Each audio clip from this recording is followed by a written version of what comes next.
Okay, sige, example problem number 1. Okay. The first floor columns are W12 by 120 with heights of 4.5 meters, and the upper floor columns are W12 by 87 with heights of 3.5 meters. The exterior beams are W16 by 50 with lengths of 8 meter, and the interior beams are W16 by 67 with lengths of 9 meter. All columns are oriented by their strong axis and all beams are upright. The columns are to be evaluated for the load combination of 1.2D plus 1.6L involving gravity loads only. Assume braced frame. A. Determine the value of the fixity constant for columns 1, 2, and 3. Okay, sige. So dito, no, as presented on this problem, meron na siyang binigay na mga um, dimensions, no? So we have 4.5 dun sa bottom level column. Yung second floor and third floor, 3.5. No, yung spacing ng frame natin, ng mga base natin, we have 8 meters yung ano yung term na ginamit niya? Exterior beams natin, 8 meters, and yung interior beams natin is 9 meter yung spacing or yung yung support, no? Okay, and then nagbigay siya ng ano, no, ng mga sections na gagamitin. So halimbawa for bottom columns, yung 4.5, ito yung pinapagamit niya na wide flange. Okay? Itong 3.5 na mga columns, ito naman. Okay? Similarly, for exterior beams, ito yung section na ginamit niya. For interior beams, ito naman. Okay? Ang sabi niya dito, all columns are oriented about their strong axis. Okay? So ano ba ibig sabihin nun? Um, and all beams are upright. Okay?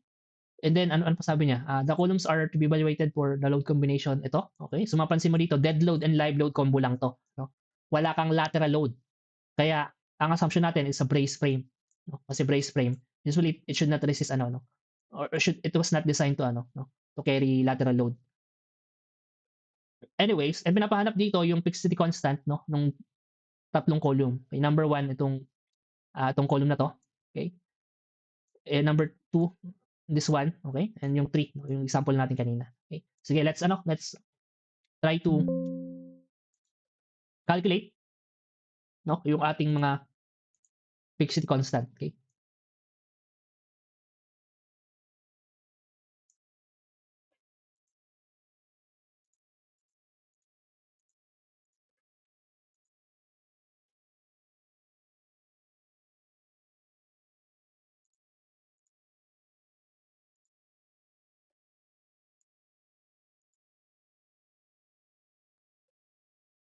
Sige. So,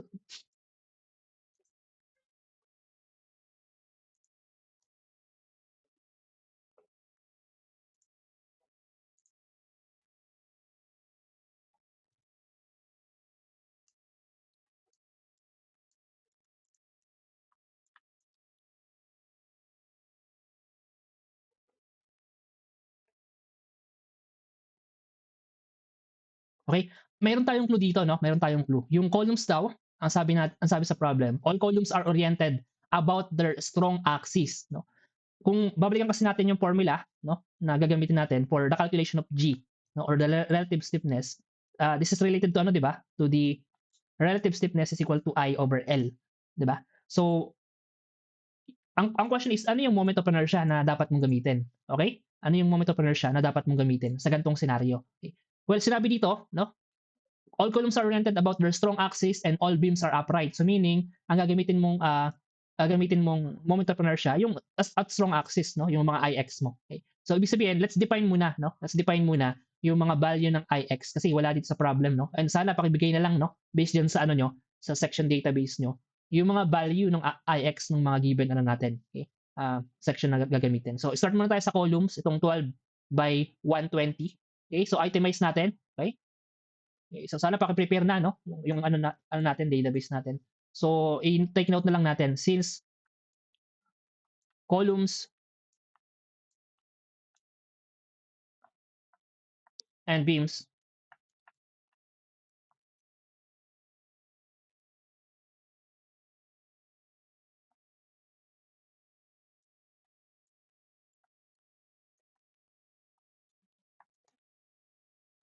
are oriented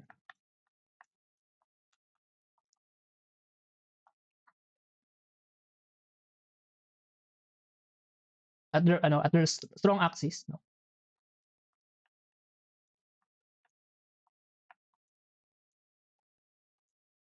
let's use I sub x. Okay? Sige, unahin muna natin, no, yung sa columns 12 by, W12 by 120. So, pakibigay sa akin yung moment of inertia ng W12, no, by 120. Okay, so, ilan to? IX lang po, sir. Oh, IX lang muna. IX lang. 445, Sige. 445, 368.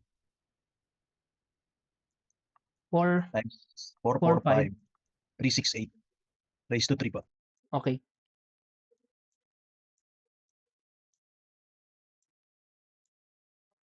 Okay, sige. Next, yung sa top level columns, 12 by 87. Okay. 12 by 87. 308011.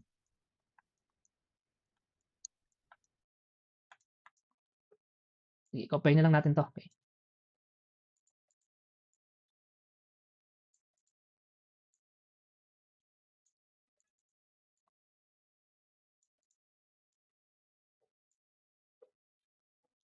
Okay. Sorry, pwede pa kayo ulit. 308 011. 011. Okay? Punta tayo sa beams, no? Yung exterior beam is 16 by 50. Okay? 16 by 50.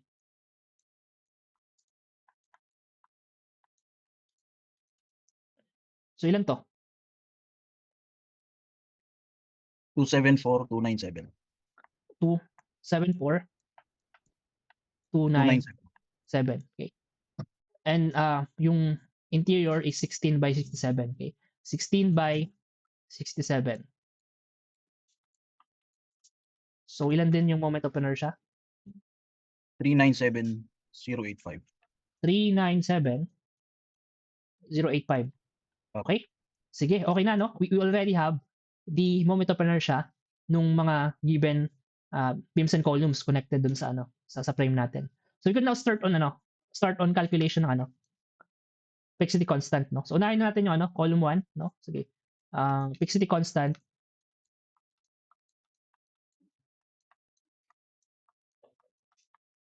Yung ibang term dito is effective length factor, no?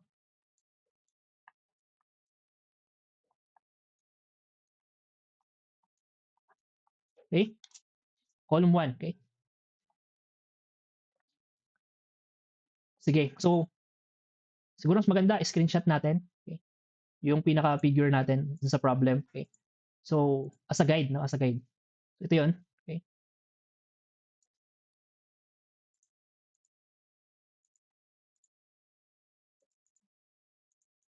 Okay, so refer tayo dito, okay?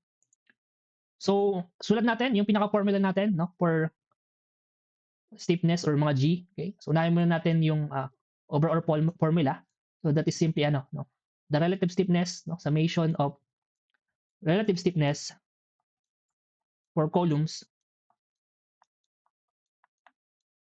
okay, over summation of relative stiffness ng mga beams, okay? And then let's proceed now on top joint, no? So G sub A muna, okay? For G sub A, okay? For column 1, okay? Okay, unahin natin yung parang magiging formula natin, okay? Which is as we have discussed, that would be no? I over L, okay? Plus, no? I over L lang, mga summation lang to, no? Ng mga I over L. For columns muna, okay? For columns. Actually, natin to, no? But for column 1, ayun nga, for joint A, no? Yung beams na connected is una, yung B. Columns na connected for joint A is B and F. Okay? Okay. In terms of the beams naman, okay? Yung beams na connected is for joint A is 4 and 5, no? 4 and 5, okay? Okay? Sige. So, let's substitute yung mga value natin diyan, okay? So therefore, yung G sub A mo, okay, isa-isahin natin 'yan, okay?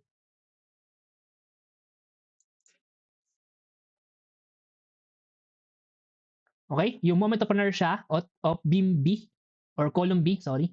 For column B, no, ang section na naka-assign is itong W12 by 87, okay? Which is 308, no? 001, okay? Yan yung ating moment of inertia, okay? Sige. For column B. Okay? And yung length naman, no, ng column B as shown dito sa figure is 3.5. Okay? Huwag na natin isama yung times 1,000 kasi cancel out lang naman yan. Okay? Ma-cancel out lang naman yon. So, sulat natin yung L ng column B which is 3.5. Okay?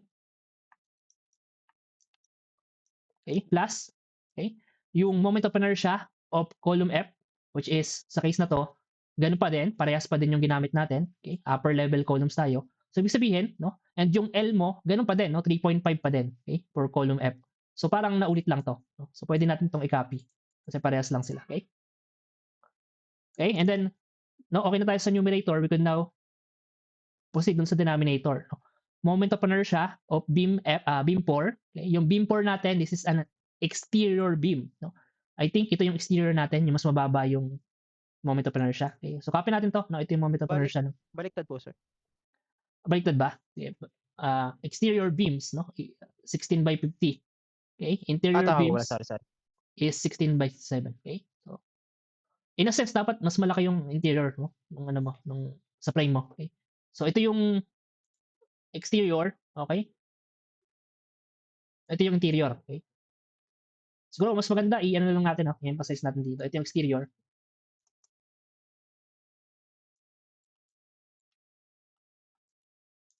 Ito yung interior, beams natin. Okay?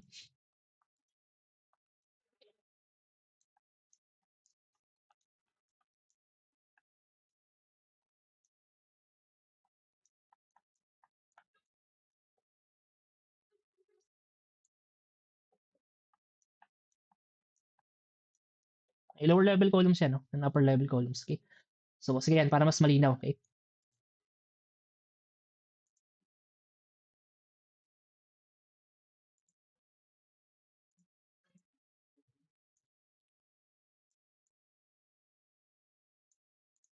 Okay? Sige. Balik tayo doon. Okay? Moment of inertia nung beam 4, which is exterior. Okay? Ito yun. Okay? Yung length mo, again, is 8 meters, no? For exterior beam. Okay? 8 meters. Okay? Plus, okay, yung moment of inertia nung beam 5, that's an interior beam. Ito yun. Okay? Over length. Okay? Na 9 meters. Okay? 9 meters. So, meron tayong value ng G sub A. Okay? So, ilan to?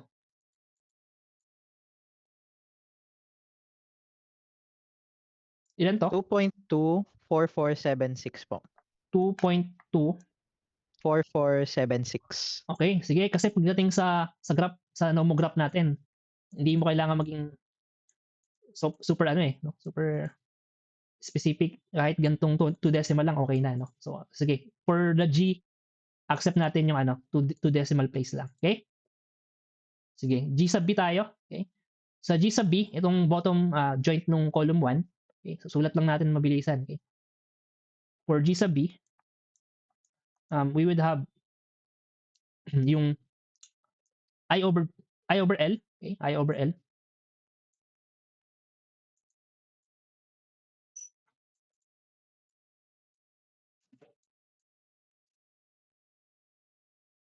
For B, column connected is F and J. No? So we have F plus yung column J. Okay?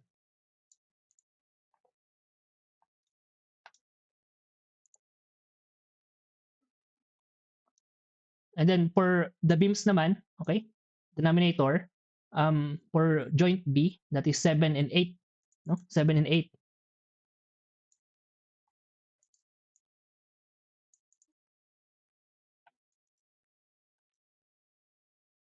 Okay? Now, punta tayo sa actual values niya. Okay? Dun sa mga actual values niya, kung ma-observe nyo, no? Ma-observe nyo, actually, yung column F is, yun din yun. Ito rin yun, yung column F with the same length. Okay? Actually, ito yung column F, di ba? So, actually, pwede na natin itong magamit. No? Pwede pala natin magamit yan. Okay? Yung column F natin, ito yon. Okay? With 3.5, no? Na length. Okay? Yung column J, which is bottom or lower floors level na column, ito na yung gagamitin natin. Okay? For the I sub X. Okay? Ang difference lang is, pati yung length, no? Magkaiba. No? 4.5 pala yon for column J. Okay? So, sulat natin. Okay? So, we would have 4.5. Okay? So, yun lang. No? Yun lang yung connected. Now, itong sa denominator, which is 4 beams. Okay? Beam 7 and beam 8. Okay? Which is exterior and interior. Somehow, parehas lang siya kay G sub A. Ito din yung ano eh. Ito din yung for exterior. Ito din yung for interior. Okay? So, might as well copy. Okay? Parehas lang eh. No? Ng value, wala naman nagbago doon. Okay? So, copy natin yan. Okay? And let's try to calculate. Okay?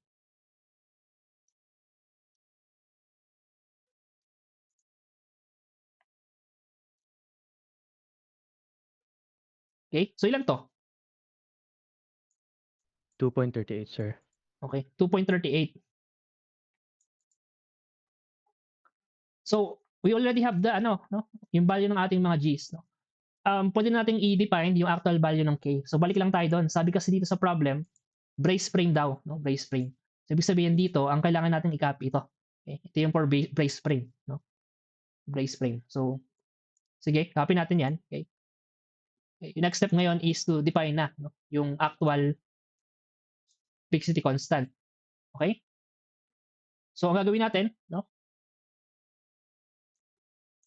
i-graph natin yung value ng G sub A, 2.24. Okay? 2.24. So, 0 to infinity. Okay? 2.24 somehow andito, no? So, ito yung 2, ito yung 3. So, ibig sabihin, 2.5 to. Okay? 2.5 tong mark na yan. Okay? So, ibig sabihin, kung 2.5 yan, tapos yung nakuha natin is 2.24, okay?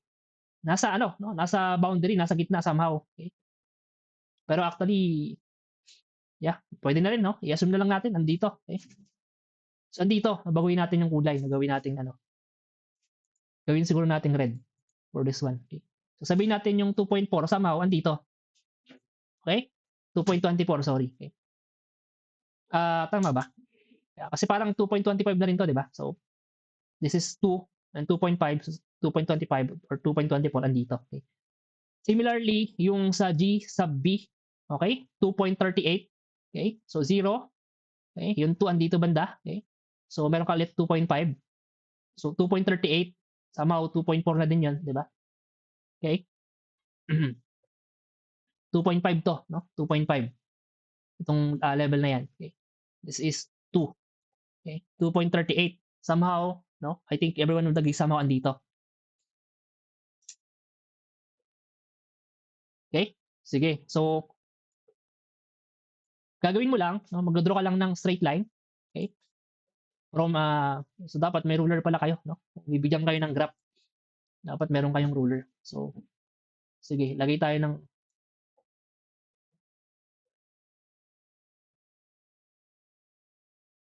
straight line, okay? Connecting yung dalawang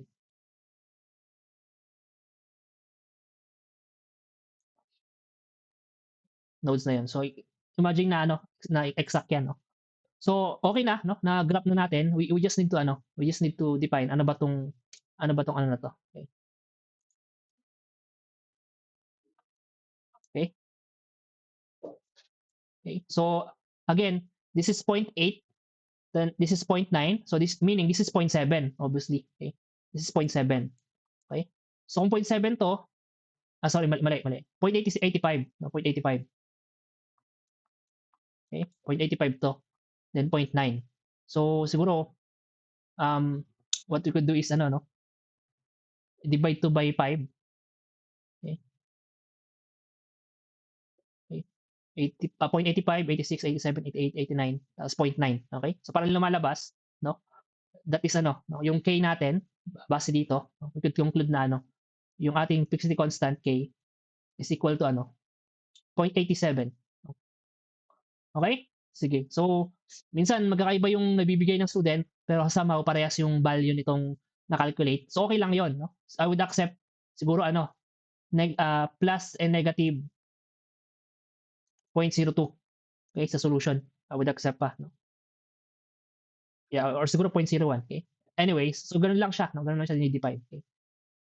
So, okay na tayo for column 1, no? For column 2, ayun, column 2 madali na lang, no? Madali na lang. Kasi wala namang masyadong ano do'n, trick do'n, eh, no? I would skip column 2 siguro kasi i-itemize mo lang naman yung mga connected na mga beams and columns, walang masyadong bago. Okay? Nagawa na natin sa column 1, eh, no? Mag-proceed na tayo siguro on column number 3. Okay? Column number 3. So ano bang gagawin dito pagdating kay column number 3? Okay? So again, yung column number 2, I would let you do the calculations kasi straightforward naman siya. Okay? Let's now proceed dun sa ano, no? Sa calculation ng fixity constant for column 3. Okay? I-copy na natin to. Okay?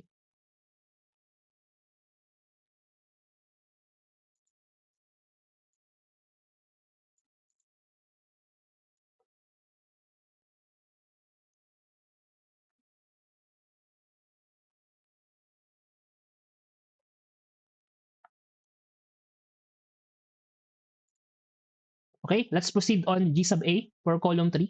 Okay, for column 3, unahin natin yung top joint column muna, that is H and L. So, gawin natin to. Okay, H and L yung connected. Okay,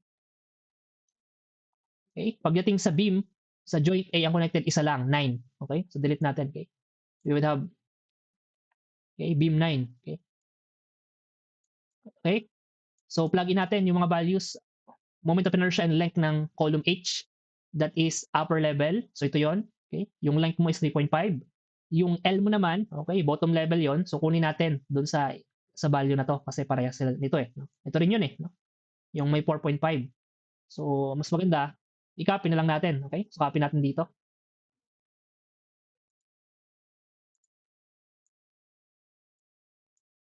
Okay, so okay na tayo for the columns.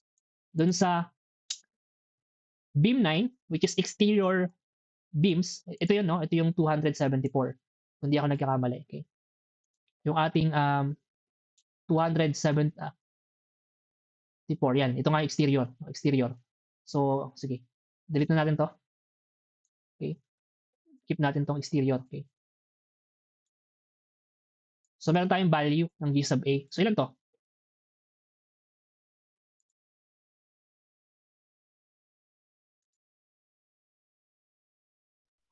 5.45 po. Okay. 5.45. Okay. And similarly for G sub B. Okay. For G sub B naman, ayun, no? Pagdating sa column, meron kang column L. Okay. For column, isa lang, no? Yung column L. Okay.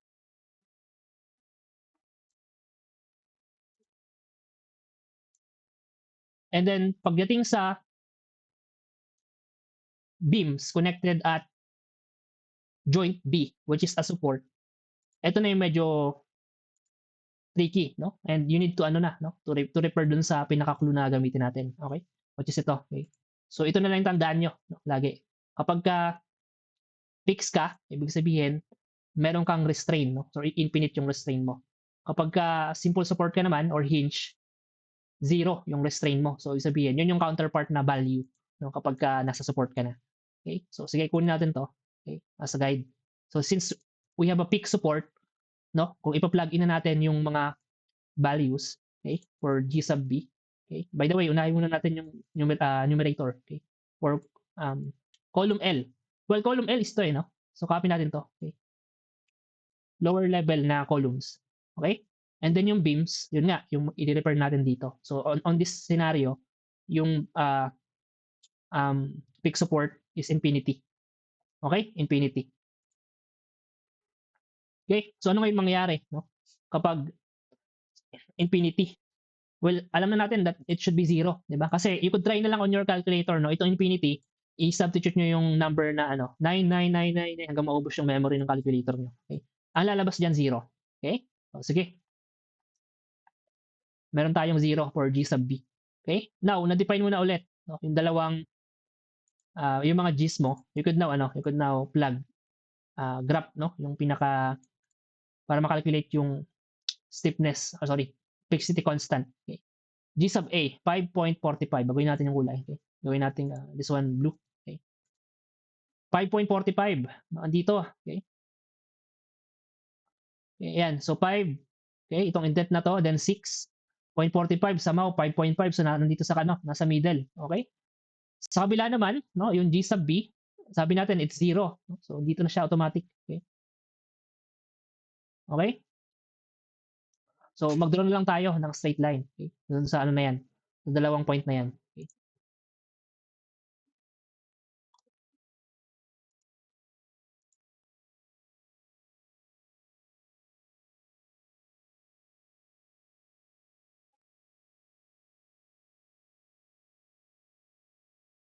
Okay? So ayan. So going back again dun sa column 4K. Okay? So ito yung intersection, no? Okay? So this is 0.6. So obviously this is 0.65. Okay? So lagyan natin to ng siguro 5. Divide natin sa 5 yan. So 1, 2, 3, 4, 5. Pero parang hindi equal yung pagkaka-divide, no? So ayusin natin.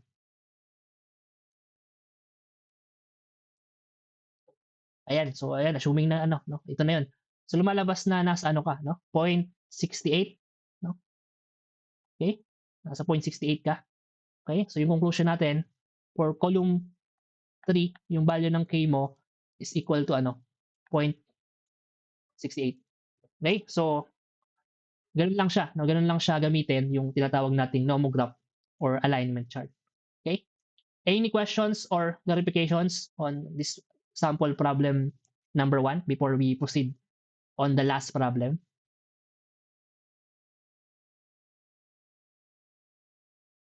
Okay, sige, very good, no? Walang questions.